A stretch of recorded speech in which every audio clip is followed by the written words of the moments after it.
ED. എവിടെ? ഞങ്ങളെ എന്താ ചെയ്യുന്നത്? ഇ.ഡി. എന്താ വരാത്തത്? ഇ.ഡി. എന്താ ഞങ്ങളെ മൂക്കിൽ കയറ്റുമോ? ഇതൊക്കെയായിരുന്നല്ലോ നിങ്ങൾ അന്തിച്ചർച്ചകളിൽ ചോദിച്ചിരുന്നത്. ഇപ്പൊ മനസ്സിലായില്ലേ? ഇ.ഡി. വന്നു. ഇ.ഡി. അന്വേഷിക്കാൻ വിളിച്ചപ്പോ ആദ്യം മാർക്സിസ്റ്റ് പാർട്ടിയുടെ ഇപ്പോഴത്തെ ജില്ലാ സെക്രട്ടറി വർഗീസ് പറഞ്ഞു ഞാൻ പോവില്ല. കണ്ണൻ പറഞ്ഞു ഞാൻ തീരെയും പോവില്ല. ആരാ കണ്ണൻ? കണ്ണൻ കേരള ബാങ്കിന്റെ വൈസ് ചെയർമാനാണ്. എന്താ കണ്ണന്റെ യോഗ്യത? കണ്ണൻ തൃശൂരങ്ങാടിയില് 16 കൊല്ലം മുമ്പ് കപ്പലണ്ടി കച്ചവടക്കാരനായിരുന്നു.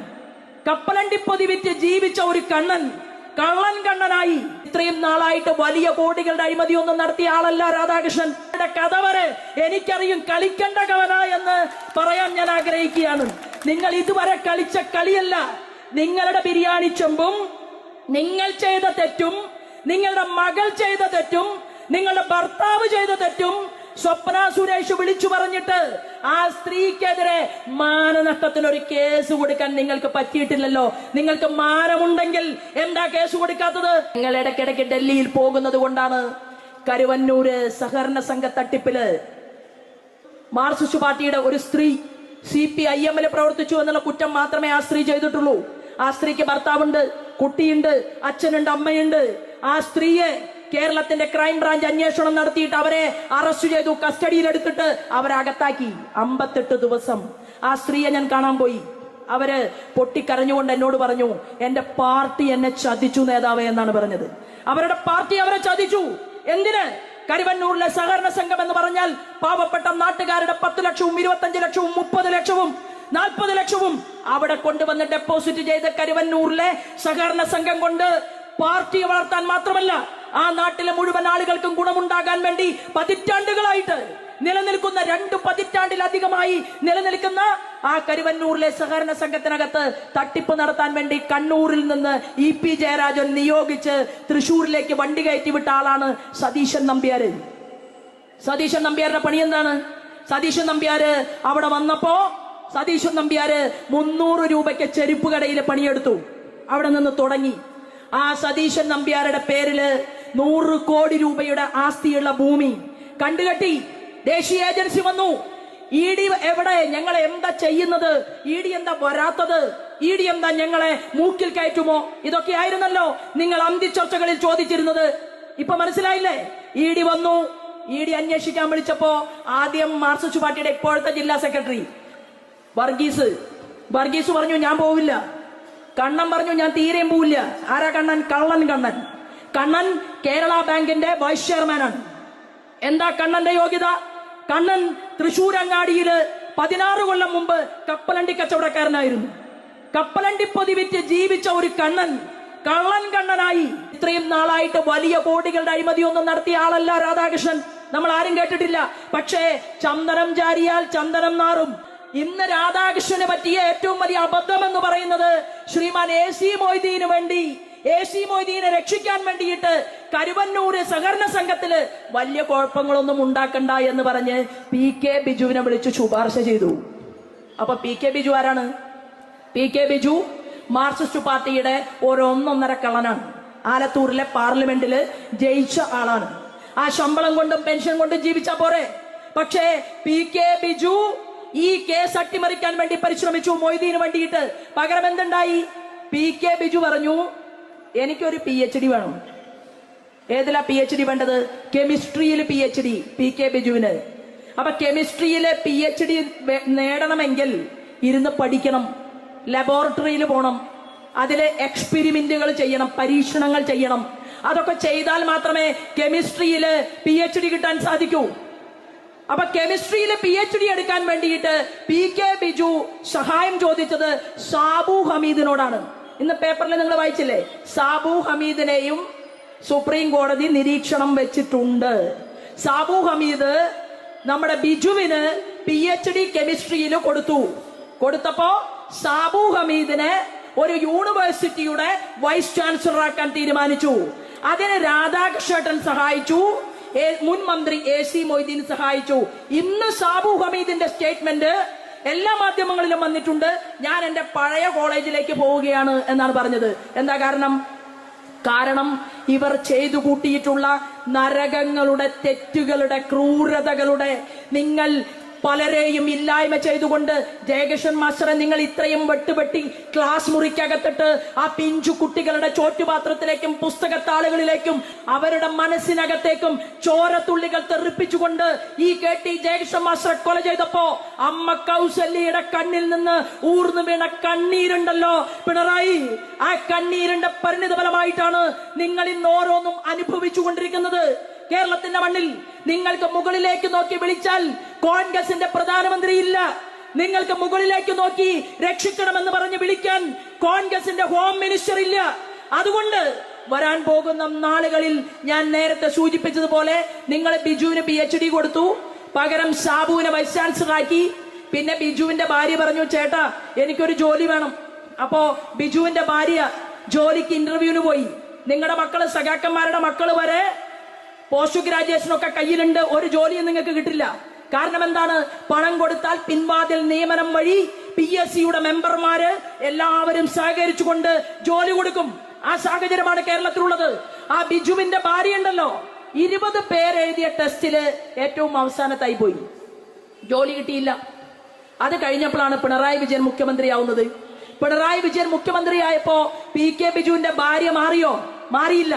പക്ഷേ 128 പേര് പരീക്ഷ എഴുതിയപ്പോ ആ പരീക്ഷയിലെ 1ാം റാങ്കുകാരിയായി PK ബിജുവിന്റെ ഭാര്യ. അങ്ങനെ PK ബിജുവിന്റെ ഭാര്യയ്ക്ക് ജോലി കിട്ടി. പിന്നെ ഒരു മഹാൻ എവിടെ, എറണാകുളത്ത് മന്ത്രി രാജീവൻ മന്ത്രിയുടെ ഭാര്യ 1ാം റാങ്ക് അല്ല 3ാം റാങ്ക്. കൊച്ചി സാങ്കേതിക സർവകലാശാലയില് രാജീവന്റെ ഭാര്യയ്ക്ക് ജോലി. പിന്നെയോ MP രാജേഷ് MP ആയിരുന്നു. MP രാജേഷിന്റെ ഭാര്യയ്ക്ക് സംസ്കൃത സർവകലാശാലയിൽ മുന്തിയ ജോലി. ഇപ്പോഴോ കണ്ണൂരില് പ്രിയയ്ക്കും കിട്ടി 1ാം റാങ്ക്. പിന്നെയോ ഷൈജു ഖാൻ പറഞ്ഞു, എല്ലാവർക്കും PhD കിട്ടുകയാണെങ്കിൽ എനിക്കും വേണം ഒരു PhD. അപ്പൊ ഷൈജു ഖാന് ഒരു PhD. അപ്പൊ ചിന്താ ജെറോമിന് വാഴക്കൊലയും ചങ്ങമ്പുഴയെയും തിരിച്ചറിയാത്ത ആളാണ്. ആ ചിന്താ ജെറോമിനും കൊടുത്തു ഒരു PhD. ഇവിടെ കുട്ടികൾ കഷ്ടപ്പെട്ട് ഇരുന്ന് പഠിച്ച് പ്രാപ്തരായി അവർ കേരളത്തിലെ യൂണിവേഴ്സിറ്റികളിലും അതുപോലെ തന്നെ സ്കൂളുകളിലും ടീച്ചർമാരായിട്ടും പ്രൊഫസർമാരായിട്ടും ടെക്നോളജിസ്റ്റുകളായിട്ടും ഒക്കെ ജോലി ചെയ്യാൻ പ്രാപ്തരായിട്ടുള്ള ഈ കുട്ടികളെ എല്ലാം നിങ്ങൾ വഴിമാറ്റിച്ചുകൊണ്ട് PSC അംഗങ്ങളെ കൊണ്ട് നിങ്ങൾ ഇവിടെ പിൻവാതിൽ നിയമനങ്ങൾ നടത്തിച്ചുകൊണ്ടിരിക്കുകയാണ് പിണറായി വിജയൻ. ഒരു ചെറിയ ധവളപത്രം ഇറക്കണം. മാർക്സിസ്റ്റ് പാർട്ടിയുടെ ഗോവിന്ദ മാഷിക്ക് ആവശ്യപ്പെടാൻ പറ്റുമോ? പറ്റില്ല. കാരണം എന്താണെന്ന് അറിയുമോ? ഗോവിന്ദ മാഷെ പിണറായി വിജയൻ ഒന്ന് നോക്കിയാൽ മൂത്രമൊഴിക്കും ഗോവിന്ദ മാഷ്. കാരണം ആന്തൂരില് ഓർമ്മയില്ലേ, ശ്യാമള മാഷയുടെ ഭാര്യ പഞ്ചായത്ത് പ്രസിഡന്റ് ആയിരിക്കുമ്പോഴാണ് ആന്തൂരിലെ സാജൻ എന്ന് പറയുന്ന ഒരു കൊച്ചു വ്യവസായി ആത്മഹത്യ ചെയ്തത്. എന്തിനാ ആത്മഹത്യ ചെയ്തത്? സാജൻ താൻ ഇത്രയും കാലം അധ്വാനിച്ചുണ്ടാക്കിയ പണമെല്ലാം കയ്യിലെടുത്ത് അയാൾ സ്വന്തം ജന്മനാട്ടിലേക്ക് വന്നു, കണ്ണൂരിൽ ആന്തൂരില് ഒരു ചെറിയ കല്യാണ മണ്ഡപം പണിയാൻ. അതിനു വേണ്ടിയിട്ടുള്ള ലൈസൻസുകൾ ചോദിച്ചു. സാജൻ കയറി ഇറങ്ങി തോറ്റു. എന്താ കാരണം? ശ്യാമള ചോദിച്ച കൈക്കൂലി കൊടുക്കാത്തത് കൊണ്ട് ആ ആവശ്യമായിട്ടുള്ള രേഖകൾ സാജന് കൊടുക്കാതെ മാസങ്ങളോളം സാജന് വരുമാനമില്ലാതെ ജീവിക്കേണ്ട സാഹചര്യം ഉണ്ടായി. അങ്ങനെ സാജനെ ദുരിതപ്പെടുത്തിക്കൊണ്ട് ആ സാജൻ അവസാനം ജീവിതം അവസാനിപ്പിച്ചു, ആത്മഹത്യ ചെയ്തു. ഈ ശാപം ദൈവത്തിന്റെ കണക്ക് പുസ്തകത്തിൽ ഉണ്ടാകില്ലേ? ഇത് തന്നെയല്ലേ കരുവന്നൂരിൽ ഉണ്ടായത്? 4 പേർ മരണമടഞ്ഞു. ഇത് വെറും ആത്മഹത്യയല്ല, ഇത് കൊലപാതകമാണ്. ഈ കേരളത്തിന്റെ ഭരണകൂടത്തിന് നേതൃത്വം കൊടുക്കുന്ന പാർട്ടി, ആ പാർട്ടിയുടെ സംസ്ഥാന ഘടകം ഉൾപ്പെടെ തീരുമാനമെടുത്തുകൊണ്ട് നിങ്ങൾ നടത്തിയിട്ടുള്ള തോന്നിവാസത്തിന്റെ പരിണിത ഫലമായിട്ടാണ് ആ സാഹചര്യം ഉണ്ടായത്. നോക്കൂ, കണ്ണൂർ ജില്ലയിലെ കണ്ണൂർ അർബൻ നിധി, അവിടെ തട്ടിപ്പുണ്ടായി. കേരളത്തില് ക്രൈംബ്രാഞ്ച് അന്വേഷിച്ചപ്പോ ആന്റണിയെ പിടിച്ചു, ഗഫൂറിനെ പിടിച്ചു, ഷൗക്കത്ത് അലിയെ പിടിച്ചു. 3 ആളും ജയിലിനകത്ത് കിടക്കുകയാണ്. പക്ഷെ പാവപ്പെട്ടവന്റെ 350 കോടി രൂപയിലധികം എടുത്തുകൊണ്ടുപോയി ആ നിധി കമ്പനിയില് സീറോ ബാലൻസ് അക്കൗണ്ട് ആക്കി വെച്ചവന്റെ പിറകിൽ പ്രവർത്തിച്ച രാഷ്ട്രീയ നേതാക്കന്മാരെ ഒന്ന് തൊടാൻ, അവരെ കണ്ടുപിടിക്കാൻ, അവരെ ജനങ്ങളുടെ മുന്നിലേക്ക് കൊണ്ടുവരാൻ ഈ കണ്ണൂരിലെ പോലീസ് അധികാരിക്ക് സാധിച്ചോ? എന്താ സാധിക്കാത്തത്? എന്തുകൊണ്ടാണ് നിങ്ങൾക്ക് അവരുടെ പിറകിൽ പ്രവർത്തിച്ച രാഷ്ട്രീയ മേലാളന്മാരെ തൊടാൻ സാധിക്കാത്തത്? നിങ്ങൾക്ക് തൊടാൻ പറ്റാത്തത് ഞാൻ നേരത്തെ പറഞ്ഞ കാരണങ്ങൾ കൊണ്ടാണ്. അതുകൊണ്ട് കണ്ണൂരിലെ പോലീസിനെ സാക്ഷി നിർത്തിക്കൊണ്ട് ഞാൻ പറയാൻ ആഗ്രഹിക്കുന്നു, ക്രൈംബ്രാഞ്ചിലെ ഉദ്യോഗസ്ഥന്മാരോട് വേണമെങ്കിൽ ഒന്ന് പറഞ്ഞു കൊടുത്തോളൂ. അവർക്ക് റിട്ടയർമെന്റിന്റെ പേപ്പർ വാങ്ങേണ്ട ആവശ്യം വരില്ല. കാരണം ഈ കേസ് ഞങ്ങൾ ദേശീയ ഏജൻസി ആയിട്ടുള്ള ഇഡിക്ക് ഹാൻഡ് ഓവർ ചെയ്തിട്ടുണ്ട്. മര്യാദയ്ക്ക് അന്വേഷണം അവസാനിപ്പിക്കാത്ത ക്രൈംബ്രാഞ്ചിലെ ഉദ്യോഗസ്ഥന്മാരെ വരെ ഞങ്ങൾ മൂക്കുകൊണ്ട് ക്ഷാവരപ്പിക്കാൻ തീരുമാനമെടുത്തുകൊണ്ട് തന്നെയാണ് ഈ കണ്ണൂരിലെ അർബൻ നിധി തട്ടിപ്പുകാർക്കെതിരെ രംഗത്ത് വന്നിട്ടുള്ളത്. കമലയെടുത്തിയോട് ഞാൻ ഒരു കാര്യം പറയാൻ ആഗ്രഹിക്കുകയാണ്. നിങ്ങൾക്ക് വേണ്ടി മന്ത്രവാദം ചെയ്യാൻ വേണ്ടിയിട്ട് വരുന്ന ആളുകളുടെ പേരൊന്നും ഞാൻ പറയില്ല. കാരണം അവരൊക്കെ മന്ത്രത്തിലും തന്ത്രത്തിലും ഈ വക സിദ്ധാന്തങ്ങളിലും എല്ലാം വിശ്വസിക്കുന്ന ആളുകൾ തന്നെയാണ് ഞങ്ങൾ. കാരണം ഒരു സഹസ്രനാമം ചൊല്ലുമ്പോ അതെങ്ങനെയാണ്? ശ്രീമാതാ ശ്രീ മഹാരാജ്ഞി ശ്രീമത് സിംഹാസനേശ്വരി ചിദഗ്നികുണ്ഡ സംഭൂത ദേവകാര്യ സമുദ്യത ഉദ്യദ്ഭാനു സഹസ്രാഭ ചതുർബാഹു സമന്വത തുടങ്ങുന്ന മന്ത്രാക്ഷരങ്ങളുടെ ആ അക്ഷരങ്ങളുടെ കണക്കും വിശുദ്ധിയും പവിത്രതയും ഒക്കെ ചേർന്നുകൊണ്ട് പോസിറ്റീവ് റിയാക്ഷൻ ഉണ്ടാകുമെന്ന് നിങ്ങളെക്കാൾ മുൻപ് പറഞ്ഞവരാണ് ഞങ്ങൾ. എന്നാൽ നിങ്ങൾ ഇപ്പോഴാണ് തൃശ്ശൂരിൽ നിന്ന് ആളുകളെ പണം കൊടുത്തുകൊണ്ട് നിങ്ങൾ അങ്ങനെ മന്ത്രവാദം ചെയ്യാനും പിണറായി വിജയന്റെ അറയിൽ ഒരു രസമണി കെട്ടിക്കൊടുക്കാനും വന്ന ആളുടെ കഥ വരെ എനിക്കറിയും. കളിക്കേണ്ട കവന എന്ന് പറയാൻ ഞാൻ ആഗ്രഹിക്കുകയാണ്. നിങ്ങൾ ഇതുവരെ കളിച്ച കളിയല്ല. നിങ്ങളുടെ ബിരിയാണി ചെമ്പും നിങ്ങൾ ചെയ്ത തെറ്റും നിങ്ങളുടെ മകൾ ചെയ്ത തെറ്റും നിങ്ങളുടെ ഭർത്താവ് ചെയ്ത തെറ്റും സ്വപ്ന സുരേഷ് വിളിച്ചു പറഞ്ഞിട്ട് ആ സ്ത്രീക്കെതിരെ മാനനഷ്ടത്തിന് ഒരു കേസ് കൊടുക്കാൻ നിങ്ങൾക്ക് പറ്റിയിട്ടില്ലല്ലോ. നിങ്ങൾക്ക് മാനമുണ്ടെങ്കിൽ എന്താ കേസ് കൊടുക്കാത്തത്? വെല്ലുവിളിച്ചില്ലേ സ്വപ്ന സുരേഷ്? അപ്പോ നിങ്ങൾ ജീൻസ് ഇട്ടോ, അച്യുതാനന്ദന്റെ ഭാര്യ ഇട്ടിട്ടില്ല. നിങ്ങള് ബനിയനിട്ടോ ബർമുടയിട്ടോ. നിങ്ങൾക്ക് കുളിക്കാൻ, അഭിരമിച്ചു കുളിക്കാൻ നിങ്ങൾക്ക് 25 ലക്ഷം രൂപ ചെലവാക്കിക്കൊണ്ട് കുളം കുഴിച്ചു, കുളം ഭംഗിയാക്കി. നിങ്ങളുടെ മകള് വീണയ്ക്കും കുട്ടിക്കും അർമാദിക്കാൻ സുഖിക്കാൻ കണ്ടു പഠിക്കണം കമലയിടത്തി ശ്രീമാൻ നരേന്ദ്രമോദിയെ. നരേന്ദ്രമോദിയുടെ അമ്മയുണ്ടല്ലോ, ആ അമ്മയെയും സഹോദരന്മാരെയും ഈ രാജ്യത്തിന്റെ പ്രധാനമന്ത്രിയായി 9 വർഷക്കാലം ഈ രാജ്യത്തിന്റെ ഭരണകൂടത്തിന് നേതൃത്വം കൊടുത്ത ശ്രീമാൻ നരേന്ദ്രമോദിയുടെ സഹോദരൻ ഇന്നും ഗുജറാത്തിലെ വഡോദരയില് റേഷൻ ഷോപ്പ് നടത്തിയിട്ട് ജീവിക്കുകയാണ്. അതാണ് ഭരണം. അങ്ങനെയാണ് നാടിനെ നോക്കുക. ആ നരേന്ദ്രമോദിയുടെ പാർട്ടി ഉണ്ടല്ലോ, ഞങ്ങൾ ഒരു കാര്യം തീരുമാനിച്ചാൽ അത് ഞങ്ങൾ നടത്തും. ചിലപ്പോ പിണറായി വിജയൻ അത് കാണാനുള്ള യോഗം ഉണ്ടാകുമോ എന്ന് ഞങ്ങൾക്കറിയില്ല. കമലയെടുത്തിയെയും വീണയെയും വിവേകിനെയും ചോദ്യം ഞങ്ങൾ ചെയ്യിക്കുമെന്നുള്ള കാര്യത്തില് ഒരു തർക്കവുമില്ല. അതിന് നിങ്ങൾ അണിയറയിൽ ഏത് കൊലകൊമ്പനുമായി അന്തർധാര ഉണ്ടാക്കിയാലും നിങ്ങളെ കുടിച്ച, നിങ്ങൾ കഴിച്ച ഉപ്പുണ്ടല്ലോ, ആ ഉപ്പിന് ഞങ്ങൾ വെള്ളം തരും. അത് തരാൻ വേണ്ടിയിട്ടുള്ള തീരുമാനം ഞങ്ങൾ എടുത്തിട്ടുണ്ട്.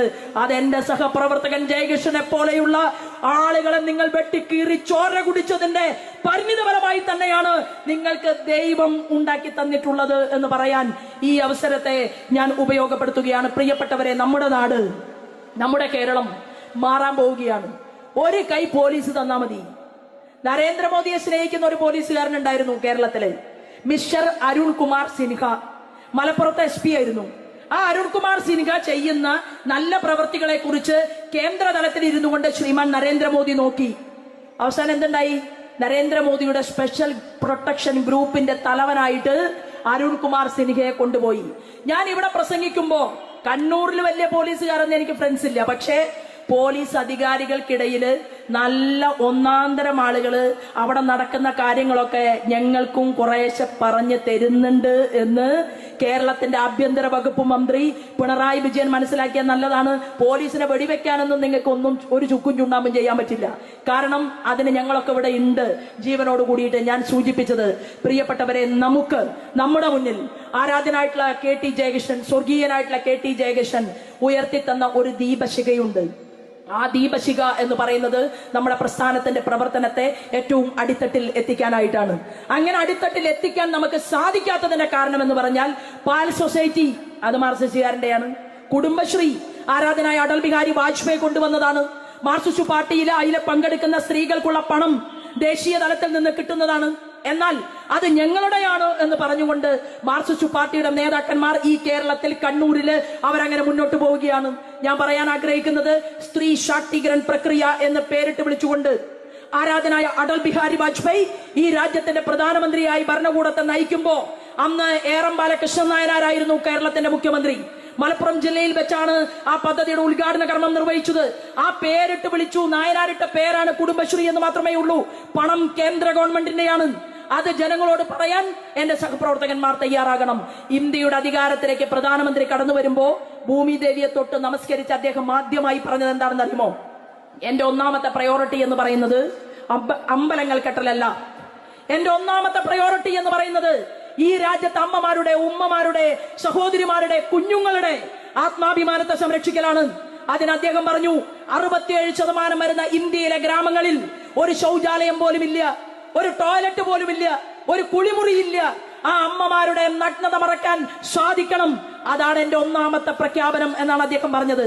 ഒറ്റ കൊല്ലത്തിനകത്താണ് വലിയ മാറ്റമുണ്ടായി. ബ്രിട്ടനും ചൈനയും അമേരിക്കയും ഉറ്റുനോക്കി. കോടിക്കണക്കിന് ജനത ജീവിക്കുന്ന ഭാരതത്തില് എങ്ങനെയാണ് ഈ സ്വച്ഛ് ഭാരത് പദ്ധതി അത് ഇത്ര കണ്ട് മുന്നോട്ട് പോയത്? അന്ന് കേരളത്തിന്റെ മുഖ്യമന്ത്രി അച്യുതാനന്ദനാണ്. അച്യുതാനന്ദൻ പറഞ്ഞ എന്താണെന്ന് അറിയുമോ? ഞങ്ങൾക്ക് എന്തിനാണ് കേരളത്തിലേക്ക് ടോയ്ലറ്റ് എന്നാണ് ചോദിച്ചത്. ഇവിടെ അതിന്റെ ആവശ്യമില്ലല്ലോ എന്ന്. പക്ഷേ 2 ലക്ഷത്തിലധികം വരുന്ന കക്കൂസും കുളിമുറിയും നരേന്ദ്രമോദി ഗവൺമെന്റ് പ്രഖ്യാപിച്ച സ്വച്ഛ് ഭാരത് പദ്ധതിയിലൂടെ പിണറായി വിജയൻ പേര് മാറ്റിയിട്ട് ഹരിത കേരളം പദ്ധതി എന്ന് പേരിട്ട് വിളിച്ചിട്ട് ആ കക്കൂസും കുളിമുറിയും കേരളത്തിലേക്ക് വന്നു കിട്ടി. നമ്മുടെ നാട്ടിൽ മരുമകൻ റിയാസ്, പിണറായി വിജയന്റെ ആ പാർട്ടിയിലെ കാര്യങ്ങൾ തീരുമാനിക്കുന്നത് എങ്ങനെയാണെന്നറിയോ? പാർട്ടി കാര്യങ്ങൾ മരുമകനും അമ്മായി അച്ഛനും കൂടി തീരുമാനിക്കും. ഭരണപരമായ കാര്യങ്ങൾ അമ്മായി അച്ഛനും മരുമകനും കൂടി തീരുമാനിക്കും. ഇത്ര വ്യത്യാസമേ ഉള്ളൂ. ആദ്യം ഒന്നിൽ പിണറായി വിജയന്റെ പേരെഴുതും, രണ്ടാമത് റിയാസിന്റെ പേരെഴുതും. ഇപ്പുറത്ത് റിയാസിന്റെ പേര് ഒന്നാമത് എഴുതും, രണ്ടാമത് അമ്മായി അച്ഛന്റെ പേരെഴുതും. എല്ലാ കാര്യങ്ങളും തീരുമാനിക്കുന്നത് ഈ മരുമകനും മുഖ്യമന്ത്രിയും ചേർന്നിട്ടാണ്. എന്നിട്ട് യാതൊരു മടിയുമില്ലാതെ കേരളത്തിലേക്ക് ഓരോ റോഡുകളുടെയും വക്കത്ത് നിന്ന് പൊതുമരാമത്ത് വകുപ്പ് മന്ത്രി റിയാസ് ഫേസ്ബുക്കിൽ നവമാധ്യമങ്ങളിലൂടെ പറയുകയാണ്, ഇതാ റോഡുകൾ ഞാൻ ഉണ്ടാക്കി, ഈ റോഡുകൾ ഞാൻ പണിഞ്ഞു. 5 പൈസ കൊടുത്തിട്ടില്ല.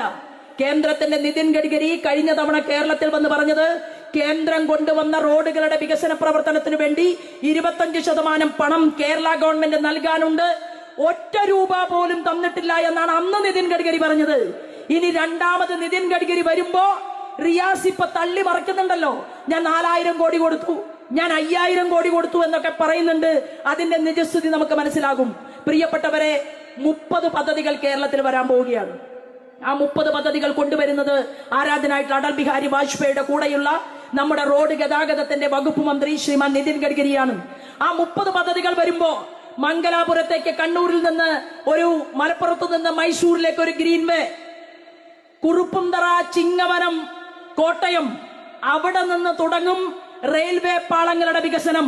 2021 50,000 കോടി രൂപ കേന്ദ്ര റെയിൽവേ വകുപ്പ് മന്ത്രിയും റോഡിന്റെ മന്ത്രി നിതിൻ ഗഡ്കരിയും ചേർന്ന്, മൻസുഖ് മാണ്ഡവ്യ അദ്ദേഹം ആരോഗ്യ വകുപ്പ് മന്ത്രി, അദ്ദേഹത്തിന്റെ മുന്നിൽ നിവേദനം കൊടുത്ത സമയത്ത് എയിംസ് കോഴിക്കോട് വരണമെന്ന് പറഞ്ഞപ്പോ കോഴിക്കോട്ടിലേക്ക് രാജകീയ പാതയുണ്ടോ എന്നാണ് അദ്ദേഹം ചോദിച്ചത്, മൻസുഖ് മാണ്ഡവ്യ.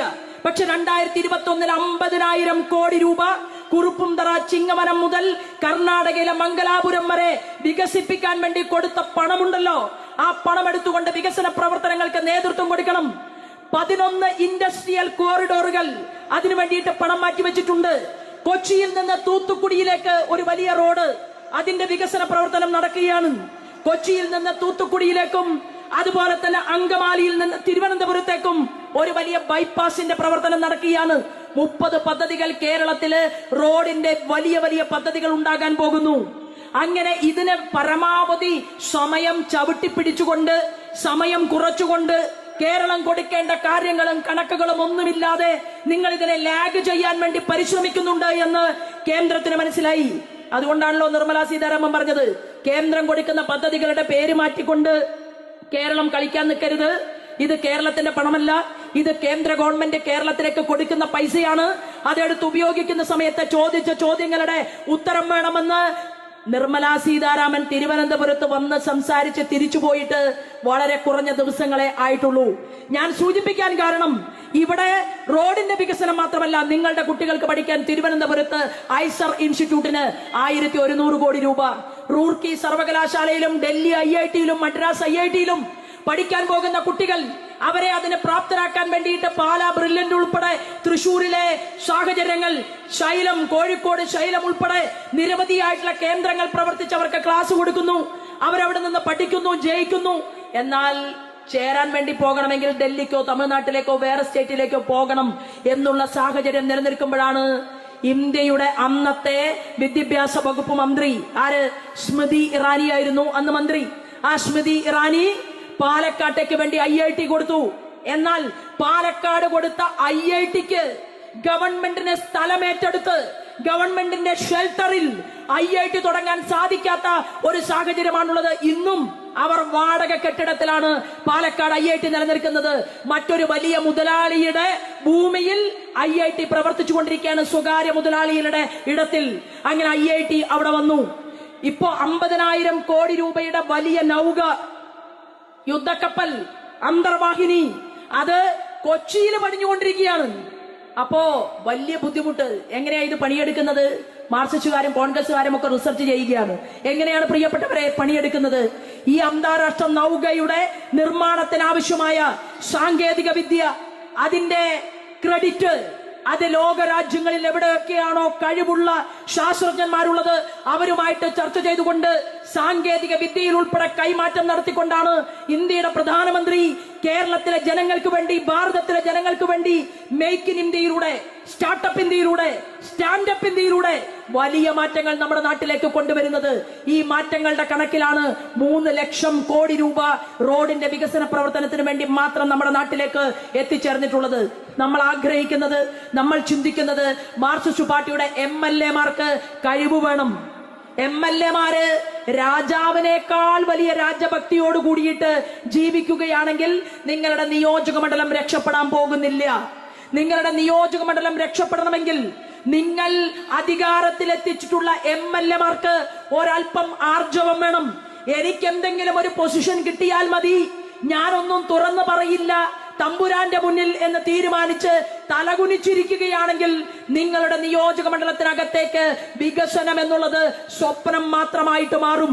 എന്നാൽ നിങ്ങൾ പറയാൻ തയ്യാറാണെങ്കിൽ, നിങ്ങളുടെ MP-യുമായിട്ട് ചർച്ച നടത്താൻ തയ്യാറാണെങ്കിൽ, കേന്ദ്രത്തിലെ വകുപ്പ് മന്ത്രിമാരുമായിട്ട് കൈകോർക്കാൻ തയ്യാറാണെങ്കിൽ നിങ്ങൾക്ക് കൃത്യമായ ദൂരത്തിൽ മുന്നോട്ട് പോകാൻ സാധിക്കുമെന്നും ഭാരതീയ ജനതാ പാർട്ടി നേതൃത്വം നൽകുന്ന NDA ഗവൺമെന്റ് അത് രാജ്യത്തിന്റെ ഭരണകൂടം പ്രഖ്യാപിച്ചു കഴിഞ്ഞിരിക്കുകയാണ്.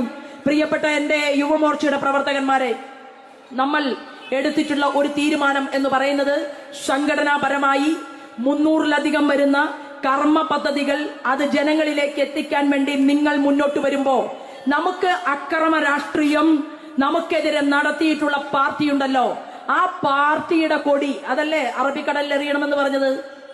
അതിന്റെ ഏറ്റവും എളുപ്പ വഴി എന്ന് പറയുന്നത് അതിനാണ് നമ്മൾ എല്ലാവരും കാത്തിരിക്കുന്നത്. ഇപ്പോ അത് പിണറായി വിജയന്റെ ഈ മുഖ്യമന്ത്രി സ്ഥാനം ഒഴിച്ച് ഇന്ത്യൻ ജനാധിപത്യത്തിൽ ആരുമില്ല, എവിടെയും ഇല്ല ഈ സാധനം.